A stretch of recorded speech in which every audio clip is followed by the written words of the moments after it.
Décédé le 3 octobre 2021, Bernard Tapie fait toujours parler de lui.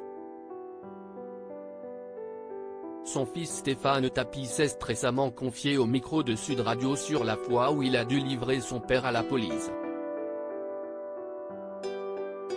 Bernard Tapie est décédé en octobre 2021 des suites d'un double cancer de l'estomac et de l'œsophage, mais ses proches continuent de parler publiquement de lui afin de lui rendre hommage.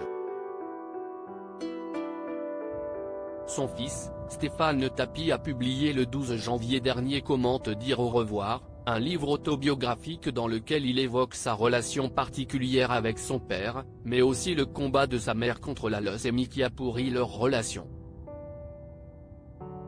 Ce vendredi 20 janvier, il était invité dans l'émission La Culture dans tous ses états sur Sud Radio à l'occasion de cette actualité. Très transparent, il est revenu sur la fois où il a livré son père à la police. Stéphane Tapie a balancé son père à la police, retour en arrière. En 1997, Bernard Tapie a été incarcéré, suite à une condamnation à 2 ans de prison dont 8 mois ferme dans l'affaire VAOM. Une affaire de corruption qui a éclaté suite à un match entre l'Olympique de Marseille et l'US Valenciennes-Anzin. Au cours de sa vie, il s'était préparé à tout, sauf à ce que son fils le voie avec les menottes.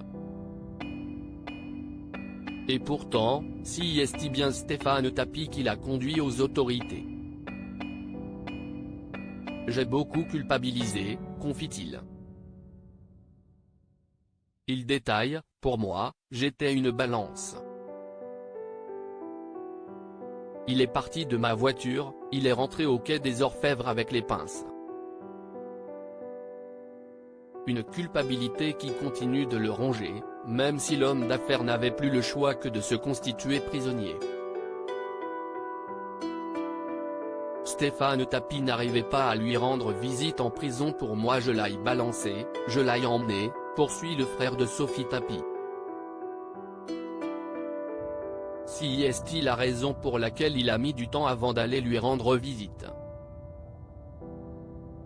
Je me suis retrouvé 4 ou 5 fois devant la prison de la Santé et je n'ai pas pu rentrer. C'était impossible, raconte-t-il avant d'ajouter, j'avais encore cette image de moi le livrant à la police.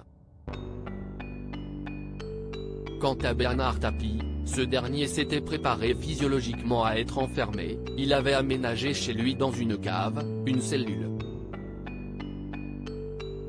Il restait enfermé 2 ou 3 heures par jour dans des conditions carcérales car sans cette préparation, il se serait flingué.